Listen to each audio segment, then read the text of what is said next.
لو انت جاي المانيا جديد تعمل ايه في موضوع السكن؟ اتكلمنا عليه ونزلنا الابليكيشنات في فيديو السكن، تمام، وفيديو ازمة السكن في المانيا. تقدر ان انت تحجز من على الابليكيشن ده. طب ادور على سكن ازاي على الابليكيشن؟ بتخش تكتب المنطقه اللي انت فيها او بالبوصله اتصال عادي، تمام، بالرقم البريدي بتاع المنطقه، وبيطلع لك المنطقه وبيطلع لك السكن اللي انت فيه، تمام.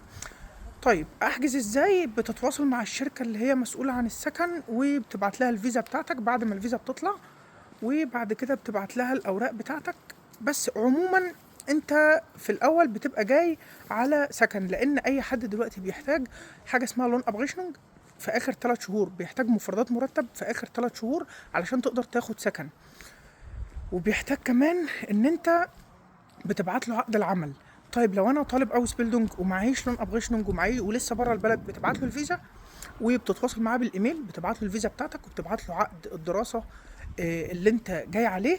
وبعد كده بتبعت له بتعرفه ان انت دارس اوس بيلدونج وطالب اوس بيلدونج في المكان الفلاني، ومعاك فيزا بالوقت الفلاني ودخول البلد في الوقت الفلاني، ومعاك عقد دراسة وتدريب مهني من المكان الفلاني.